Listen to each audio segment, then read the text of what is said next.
All right. So I am here. This is, gosh, what is today? Wednesday, February 24th. It has been quite a day, but I wanted to hop on today and talk about finding time to start your business when you feel like you don't have a whole lot of time. So, hello to everybody who's here. Hey, Courtney. Hey, Teddy. Thank y'all for joining. I appreciate y'all being here. And I just want to have a conversation tonight about how you find time to start your business when it feels like there's not a whole lot of time in a day. And if you've ever felt this way, if you've ever felt like, man, there's so many things I want to do, but I'm not really sure how to get started, this is where you need to be right now. I feel this way sometimes. Hey, who is that? Let's see, Joseph, it looks like. Thank you so much for joining. And we're just going to have a conversation. If you have questions, drop them in the chat, please. Happy to chop it up about this topic. This is something that I feel really passionately about. So I want to start with a story about me and about just my own life and how I even got to this place. So I started out as an intellectual property lawyer who basically was asked to leave her job. I ended up quitting before I got fired. And I spent a lot of time trying to figure out just what was next. And as I was figuring out what was next, I ended up getting another job and starting a side hustle. And balancing all those things is something I've been doing for about 10 years now. So I feel like there's a lot in this space that I would love to talk about and share, because this is something I've just been doing for a really, really long time. And there are really 4 things I want to share today about just how you can start your business while you're working full time, or even if you're not working full time, while you have all kinds of other things going on in your life. And if you have questions, drop them in the chat, in the comments, and I'm happy to answer your questions too. So, thank you very much, Teddy, for saying that's inspiring, or Patty. Thank you for that. So there are 4 things really I want to share. The first is about what you're doing right now. The second is about how you can change what you're doing right now using something I like to call the rule of 1. And then I want to talk a bit about goal setting. I've been thinking about goals a lot lately and how we can actually set goals that we achieve. And then finally, when you have a full-time job, allow that full-time job to support you while you're building whatever you're building. Even if you decide you never want to leave your full-time job, you are going to keep that full-time job and the side hustle at the same time. Don't jeopardize your check out here trying to do so many different things at once, where you're doing lots of things at work or whatever. When you should be working, you're working on your side hustle. When you should be working on your side hustle, you're doing other things for work. So let's talk about how we can just balance all that. So first, in terms of what you're doing right now, one of the things that I have found very useful, though incredibly painful to do, is a time audit.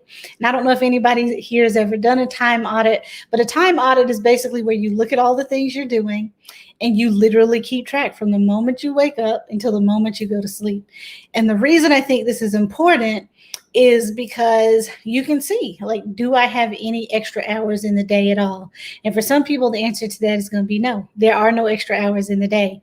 And that's just the reality. That's a fact of life, that for some of us, there's just no extra hours. There's work, there's family, there's kids, there's school, there's church, there's sorority, there's fraternity, there's whatever.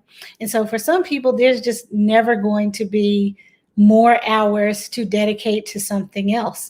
And so you may have to wait a little while. You may have to decide if you're willing to let some things go so that you can really start to build that dream that you want to build. Everything is not going to happen at the same time for everybody. I hear like other business coaches or other experts or whatever say, you can work 24 hours a day. You can stay up all night to work on your side hustle and all that. And I'm not saying you shouldn't sacrifice and stay up late and all that, but you're doing nobody any good if you're sick, if you're dead, if you're not taking care of yourself. So your time auditing your existing schedule is really, really, really important. So I want to give you some suggestions for how to do that. So when you are wanting to start something, it feels like you have no extra hours in the day. Literally from the moment you wake up, take like 3 days, if you can start there with 3 days, and keep track of what you're doing each and every minute of the day. And I literally mean each and every minute of the day. So if you wake up and you walk to the bathroom, like include all of that. If you spend 30 minutes eating breakfast, include all of that. If you spend an hour and a half in the morning scrolling through Twitter or LinkedIn, include all of that. Literally every minute of the day, even when you're at work, like figure out exactly where your time is going. So that part is really important. I think many people are too ambitious when it comes to their free time, right? Like many people say, oh, I can, squeeze in an hour here or 2 hours there or whatever for a specific thing. But if you don't know where your time is going, there is literally no way for you to know if that's true or not, if you really can squeeze something in here or there. So that's the first thing. Figure out exactly where you are when it comes to your time and doing a time audit. Hey, Corey, thank you for joining. I appreciate you being here. And who else is? It looks like Ariba, and it looks like my nephew is watching. Hey, nephew. So all of these things are important first, right? Like find out exactly what time you have in a day by doing a time audit. There are two painful things you can do in addition to this. The first is if you have an iPhone, you can use something called screen time in your settings to see exactly how much time you're spending on any random social media app. I ended up deleting a couple of social media apps because there was one day where I was on one of them for 6 or 7 hours or something in one day. And I ended up deleting that app because it was obvious to me that I was spending way too much time on somebody else's platform. So screen time, if you are on iOS or you have an iPhone, Androids, I think you all have something called digital well-being. I'm not a Droid user, unfortunately, but Android apparently does the same thing as Apple with screen time with digital well-being. And if you do that, you can see exactly how much time you're spending on specific apps each day. You can also look at it over a couple of days, over a week, that kind of thing. And the reason why this is painful but important is oftentimes we say, oh, I don't have any time to do XYZ. But if you're spending 2 hours a day scrolling on Twitter every morning or Facebook every afternoon or whatever, then maybe you do have time. You're just choosing to do that with it right now. And so you can use screen time and digital well-being to track exactly whatever it is you're doing on your phone specifically. Now, I don't think you should just rely on this for your time audit, but it is very helpful because many of us have our phones with us literally all day. We're looking at it, who knows how many times a day. And it can be really eye-opening to see where your time is going on your phone alone, but also outside of your phone, auditing all of your time. So how much time it takes to, go grocery shopping or order on Instacart or whatever it is you're doing, audit your existing schedule. The second thing, so when you are thinking about where the time is going to come from. First, figuring out exactly where you are. The second thing is once you've done that time audit, go look at it and figure out, are there some other hours or couple of hours in a day where you're on your phone, or if you are doing, some other thing that's random where you could be working on the business, then you can pull out some of that time, or you can at least decide what is more important to me. Do I need the downtime of scrolling through Twitter every day, or would I like to take those 2 hours and work on the business or work on the brand or put a website together or a new Twitter page or whatever? That's the first thing. The second thing is something that I call the rule of one. This is something, if you've been following me for a while, if you know kind of the things I teach in the Brand and Business Academy, one of the things I talk about a lot is the rule of one. And the rule of one is when you're starting a business, focus on one idea, sell one product or service, and sell to one client. And that is my rule for anybody who's getting started while they're working full time and they have a ton on their plates, whether it's life, spouse, kids, other caregiving, whatever you're doing. The rule of one is something you can use to really drill down, get focused, and build a business and build a brand in less time because you won't be spread as thin. So what is the rule of one? So focusing on one business idea. That means instead of doing like 15 different things, speaking, teaching, consulting, blogging, braiding hair on the weekends, I don't know, cooking in your grandma's kitchen on the weekends, whatever it is, instead of doing all of those things, pick one thing. And I literally mean one thing. Pick one business idea and focus on that. When you don't do that, what happens is you end up having your time and your energy spread across multiple things.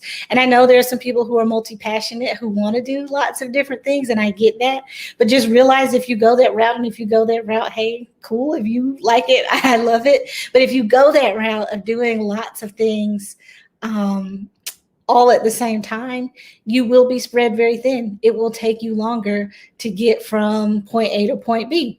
So if you're multi-passionate, let me know in the chat. Raise your hand in the chat if you're a person who is multi-passionate, where you want to be doing a lot of things, or you feel like you should be doing a lot of things. Hustle culture, I know, makes us feel like we have to be doing a ton of things all at the same time. So raise your hand if that's you in the chat, because I know it can feel like, oh man, if I'm not grinding, if I'm not hustling, then I'm doing it wrong. But to me, I think you're doing it right if you are very, very focused on one thing. That is not to say you stay focused on one thing forever, but you certainly can start there.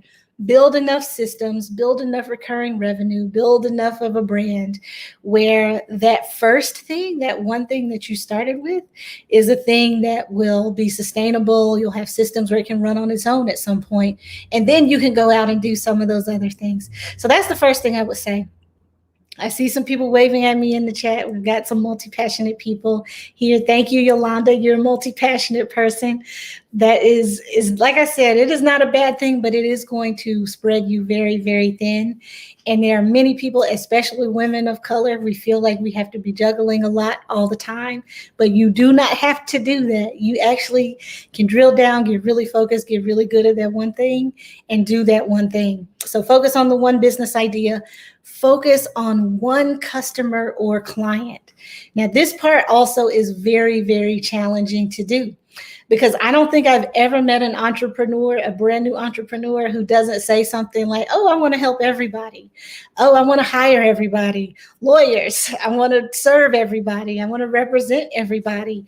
And the challenge with doing that is, first of all, it is really hard to switch that many times, to talk to that many people in your marketing, to have that many different hats you put on when you're sitting down in front of a customer or a client, right? Like if you're serving, I don't know, bus drivers 1 minute, nurses another minute, travel agents another minute, and sometimes you have messaging around being a single mom or being a divorced dad or whatever. You have too many messages. It is confusing, and you are not going to have a cohesive brand. So you can have lots of people reaching out to you to do everything. So here's a story about me. This is a mistake that I definitely made. And if you've made this mistake, let me know in the chat. I know some of you have made this mistake. So the first business I ever started was a law firm. I was living in New Orleans, Louisiana.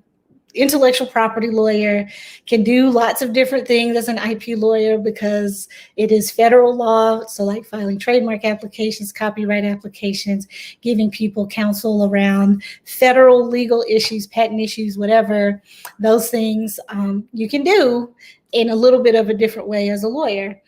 And my background was intellectual property, but because it was a new business, it was something I felt like I needed to do because I had taken a $95,000 pay cut to take the job that I took in New Orleans, which sounds crazy to say now, but I did. I took a $95,000 pay cut for this new job.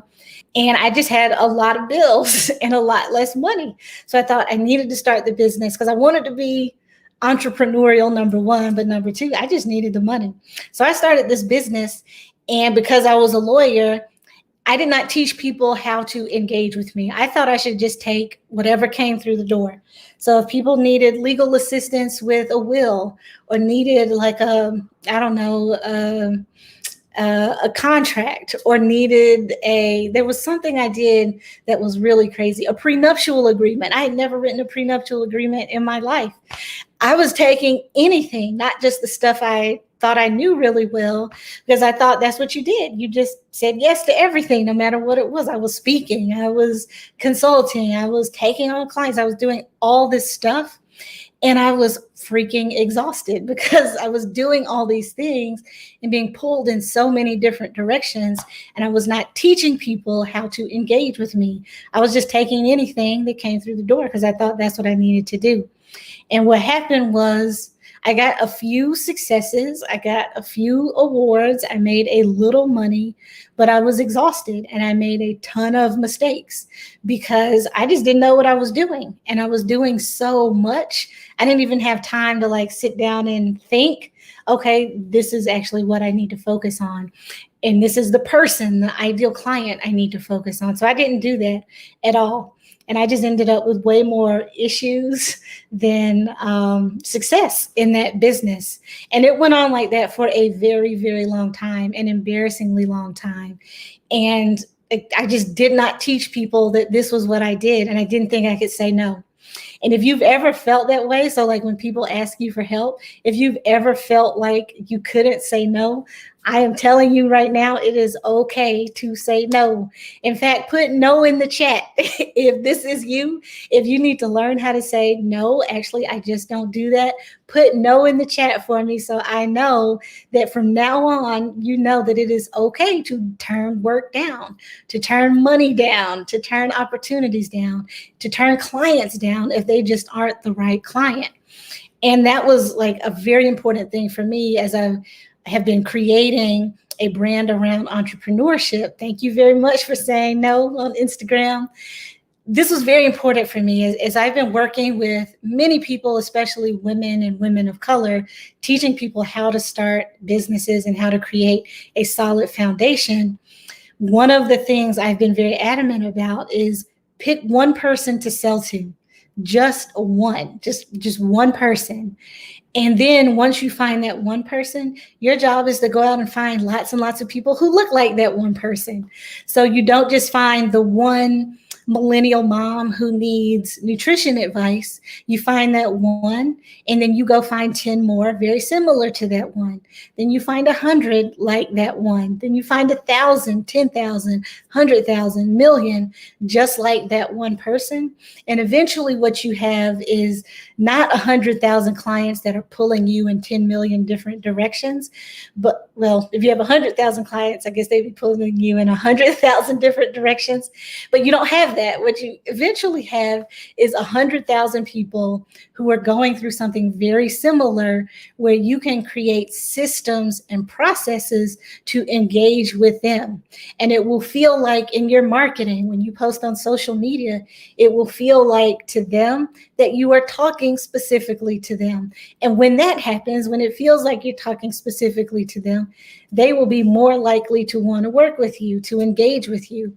So finding that one ideal client is so super critical, because like we're talking about, finding time to start a business when there is no time is much easier to talk to one person and 100,000 people about the same thing than it is to talk to 100,000 people about 100,000 different things. So when you have very, very limited time, having that very, very narrow focus on one ideal customer is going to make your life so much easier. So the rule of one again, one business idea, one ideal client, and then finally one product or service. Now, this too is going to be very, very challenging for some people, because I'm saying build a business just based on one thing. And I'm saying it and I mean it. Build that business based on one product, at least when you're getting started. Because again, when you create systems, when you get really, really good at selling that one thing and you can sell it in your sleep, you are going to save yourself a lot of time, energy, headaches, effort, all of that, because you will know that one thing in and out. You'll be able to sell that one thing in your sleep. And that one thing is going to make the amount of money you want it to make. Then you can go out and build other things. So instead of you putting tons and tons of money into a business, developing doing all kinds of things and you don't know what you're doing. If you focus on that one thing, get really, really, really good at it, then you can branch out, and that one thing can pay for the other things that you want to sell. And the real key with this rule of one, as we're talking about finding time to start your business when you don't have a lot of time, when you're focused on one idea, one customer, and one product or service, it is going to save you so much time. How many times have you taken on a new project, a new client, you've told somebody you'll help them, whether or not they pay you, and you have to spend like 10 hours Googling the thing, figuring out where do I even start, or talking to mentors, or calling up other colleagues in your field or whatever to say, hey, what in the hell do I do now? Because I've taken this and I don't really know what to do. Imagine when you're in a situation where you don't have to do that, because you know your business, you know your product, you know your service inside and out. So I know I'm talking to somebody. I'm talking to somebody because I see a lot of people waving at me in the chat on Facebook, on LinkedIn, on YouTube, on Instagram. So put a 1 in the chat for me if you are going to commit to using the rule of one in your business while you are out here working full time. Just put a number 1 in the chat for me. I know this is hard to do. Trust me, try it for a while and see if it works. Just put a number 1 in the chat for me if that's something you are willing to at least give a try. So audit your existing schedule. Use the rule of one. Try, please, to use the rule of one as you are coming up with your business ideas and your business concepts and what you're going to sell and blah, blah, blah. Use the rule of one to get really, really, really specific. And then the third thing, so once you've done the time audit, once you've implemented the rule of one, thank you, Lee. Thank you. I think it's Rish Peach. Thank you, those of you on Instagram.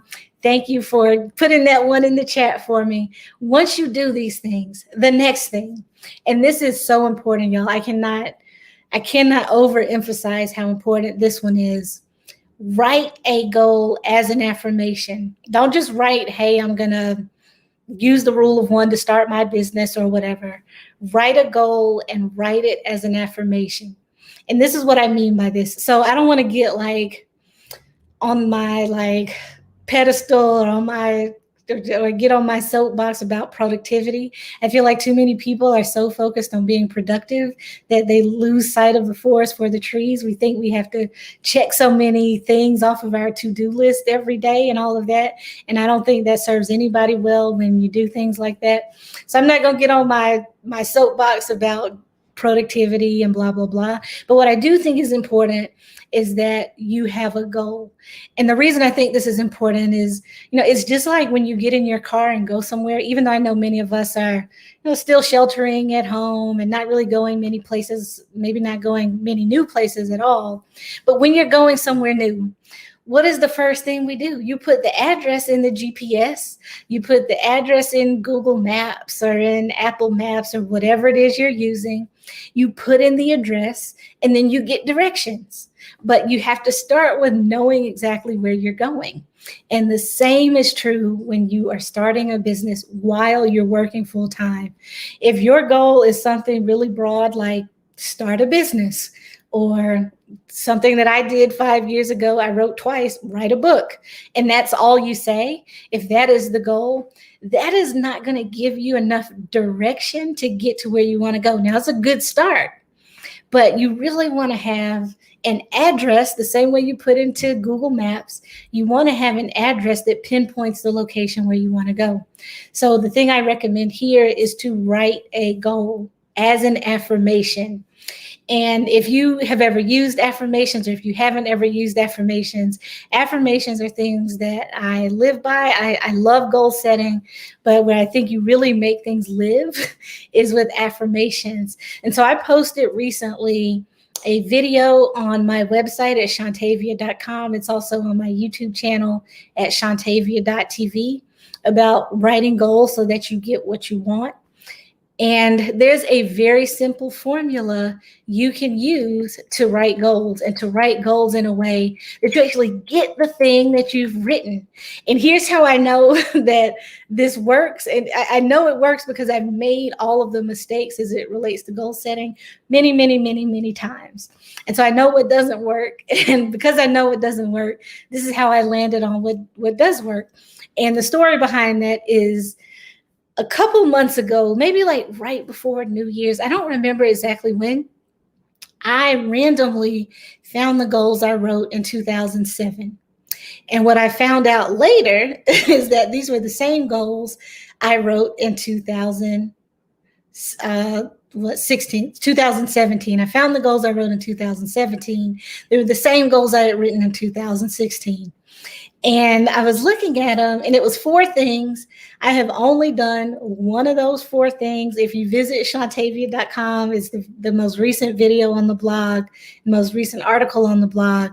The 4 things were like, I wanted to write a book. I don't even remember what some of them are, but I haven't done any of them. I've done one thing. So one of my goals was I wanted to create a national reputation or a national brand or something around intellectual property and entrepreneurship. So I've done that, but I have not done the other things at all. And I still want those things.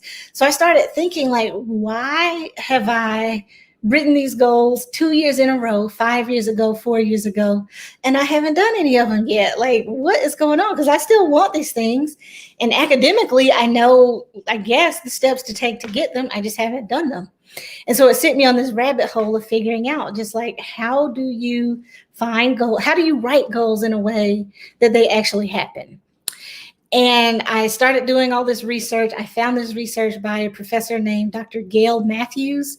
And she did this research several years ago where basically she found that there's basically 5 steps you should take to become 100% more likely to attain your goals than if you wouldn't have done these 5 things. And there's a ton of psychology research and scientific research, data backed, that say if you do these things, you actually probably will meet your goals. You put yourself in a way better position. So in this video, I talk about all these different things you should do. But what I'll say here tonight, just so we're not here for like, all night, is the 5 things, these 5 steps in this research are to think about goals, to write them down, to write action steps for each goal, to send your actions and goals to a supportive friend, and then to check in with a supportive friend every week and give them just weekly updates about what you've done. And if you do those 5 things, think about your goals, write them down, write action commitments, send your goals to a supportive friend, and check in with that friend weekly about what you've done, you literally are like scientifically proven to be 100% more likely to meet your goals. And so here's why this is important when you're starting a business while you're working full time. If you have a very specific goal where you have action steps, where you're checking in with somebody every week about those goals and action steps, you won't get distracted by all the other stuff. Like, it is easy when you are a spouse, a parent, a full-time employee, if you are a member of some nonprofit or on the board of something or blah, blah, blah, it is so easy to get distracted by everybody else's goals and everybody else's problems that you don't work on your own. And maybe that's somebody here. If that's you here, raise your hand in the chat for me. Let me know if that's you. If you're a person who gets so, I'm using the word distracted, but maybe the word is you're a very helpful person. You want to help other people with all the things they have going on, that you get distracted from your own stuff. Like, I know there are people who've hired me who have said, I've had this business idea for 30 years. I know exactly what I need to do. I just haven't done it yet. They've hired me to help them because they've just gotten so distracted by everybody else's stuff. And setting your own goal will allow you to have that direction, that address, so that you don't make all these wrong turns, so that you don't end up on XYZ Street when you shouldn't, so that you don't get lost on the way to your destination. And that's not to say, obviously, sometimes there are detours, there are other things that happen. But when you focus on your goal, when you say, hey, this is the thing for me specifically, and there's some other stuff in the video, I really would encourage you to check it out on shantavia.com if you haven't seen it yet, about setting goals. If you do those 5 things, like literally things will start to shift. So like I mentioned, I had written these not very specific goals at all 5 years ago, and I copied and pasted them 4 years ago as my goals for the year, and I hadn't done any of them. I used these strategies that I'm sharing with you. Literally, I just started like 3 or 4 months ago, I guess 3 months ago, and things really have started changing in ways that are really, really freaky, like things that could not be anything other than, whether it's whatever if it's God, if it's the universe, I personally believe it's a combination of God and my ability to do the things, or just like good juju, whatever you think or whatever you believe. These things have really started shifting and happening because I just rewrote the goals in a way that allows me to see that these are the things I've said I'm going to do. It's made me really clear about what I say yes to and what I say no to. And if you just start with those 5 things, when you think you don't have time to start your business when you're working full time, a lot of times it's just that you're too busy helping other people. Someone has asked you to do something completely outside of your wheelhouse, and it takes you hours or days to even figure out what they want help with. Or someone has said, hey, I really need you to do this, but I need you to do it for free. And it's not really what you want to do. Like sometimes you say yes to something knowing you should say no to something. This will help you stop doing that. When you say, this is the thing I want, this is the thing I'm going to focus on, it will really give you some what should I say? It'll give you like the feeling, the vibe that you should say yes, no, or maybe to whatever that thing is, because you know the goal you set for yourself. When you know the goal you set for yourself, whatever someone else has asked you to do either meets that goal or helps you meet that goal, or it doesn't. And you can move forward from there.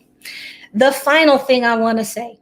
So I've said these will be about 30 minutes. I got started a little bit late because it's been a long day, y'all. But the final thing I want to say about this, when you are working full time and you want to start a business on the side, do not jeopardize your check. If it's a check you need, don't jeopardize your check. Don't listen to somebody telling you, oh, just quit and start your LLC and voila, you'll like replace your income and everything else. Do not jeopardize your check. And by that, I mean, if you need your job, at least in the short term, or if you need your job and you don't plan to ever quit your job, there are just other things you'd like to try, do not jeopardize that to start your business, your side hustle, your brand, or whatever. And there are a couple of things I'll recommend, some related to like intellectual property law, some just related to being a good steward of your career. There are a couple of things I just want to share. So the first thing is, if you're going to do something on the side, there's no way in 2021 to keep things secret. I don't care what you do. I don't care where you work. I don't care how much you try. There's no way to keep anything a secret at all. If you never use social media, if you never send an email, I don't know how you do business without those things in 2021. But there's no such thing as keeping a secret. So the first thing is to find out how to do that within your current employment situation. In many instances, your employer will be cool with it as long as certain things happen. And maybe that's in your employment agreement. Maybe it's in some policy that your employer has. Sometimes these are called moonlighting policies or ethics policies or conflicts of interest policies, whatever they're called. Your employer will have some thoughts about it, maybe, and some ways in which they think you can and cannot do things. And so that's really the first thing. And then you have to decide, does this suit me? If it does suit you, great. If it doesn't suit you, you have to figure out what you're going to do about it. But don't do so to the detriment of your bills, your ability to eat, your ability to pay for things you need to live. The other thing I will say is, when you are starting something while you're working full time, be very, very cognizant of your intellectual property and what you're doing and who owns it. So with patent law, with copyright law, either by default or by your employment contract, if you're doing something that looks very similar to your job, so if your side hustle, your business you're starting looks very similar to whatever you do during the day, be very careful about whether you own the intellectual property. You might have agreed by contract to give that intellectual property to your employer, or there may be some default in the law that says if you're doing this and it looks like it's within the scope of your employment, your employer owns it. So you have to be really careful there too. And some good rules of thumb are don't work on your business at work unless you've agreed to that in advance and there are very clear expectations about that. Don't use your employer's devices. Don't use their laptop. Don't use their phones. Don't use their laboratories, whatever it is, unless you have a clear understanding and agreement in writing that you can do that and the intellectual property not belong to your employer. Because the worst thing that can happen when you're getting started in a new business is you start the new thing, you think you're going to go on and like ride off into the sunset, and your employer says, hey, wait a minute, I own that intellectual property.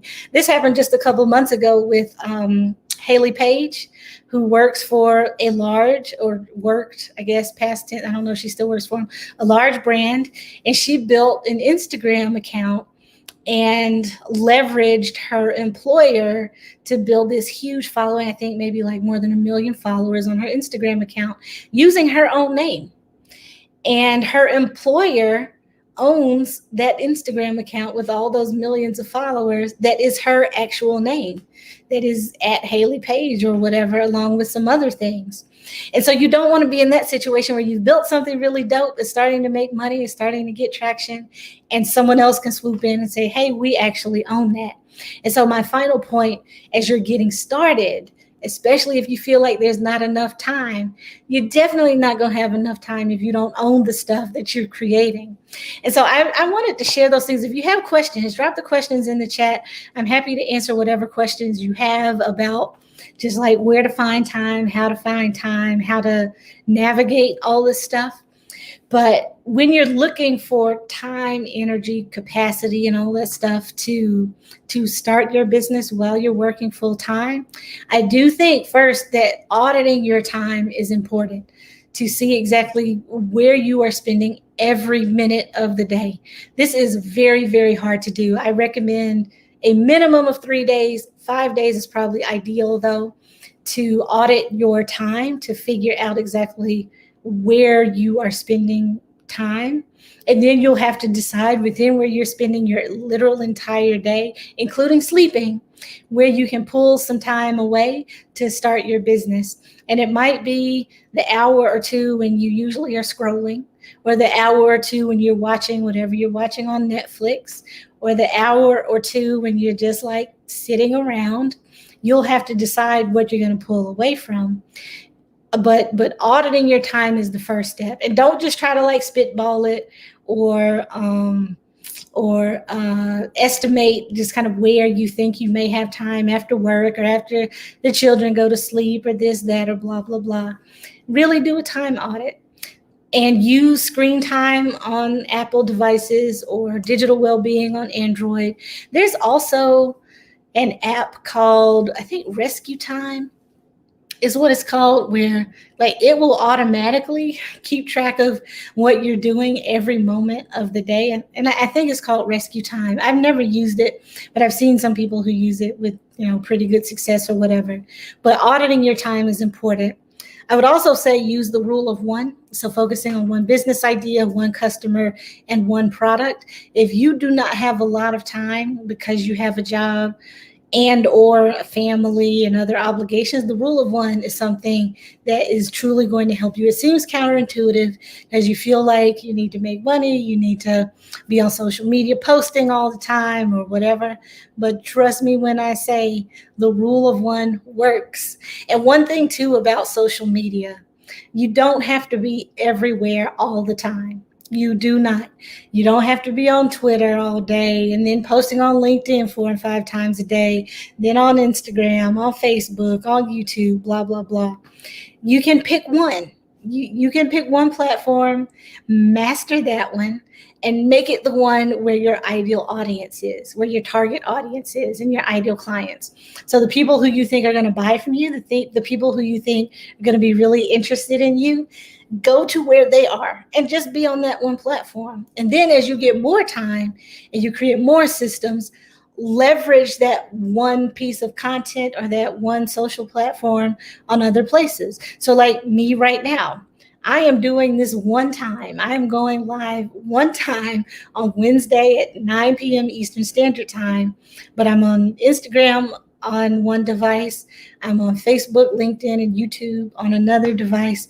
But this is still one event, and I am using one opportunity to share this message across multiple platforms. So use the rule of one in a smart way. Don't think this means, oh, I just create one thing and I only post at one place. You can leverage systems to go multiple places at once. Don't feel like you have to be everywhere and be perfect and do everything in multiple places. And so the rule of one applies to social media too. You don't have to be everywhere. I have a whole lot of thoughts about that I'll share maybe next week. Maybe next week the live will be about how to leverage social media to build business, not just to gain followers. But at any rate, I will not go off on that tangent. Rule of one.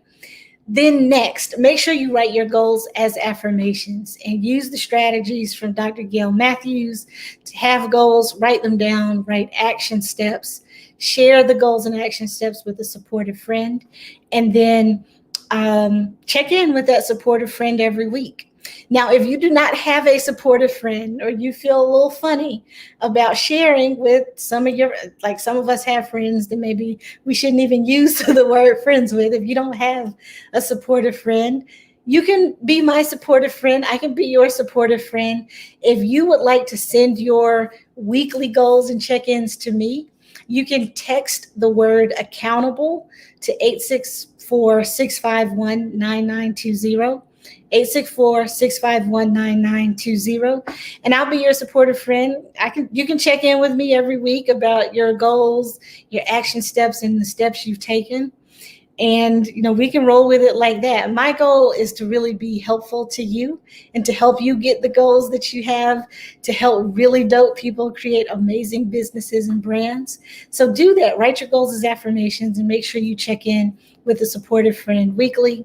And then finally, make sure you are not jeopardizing your full-time job or your intellectual property, because that really is one of the main keys.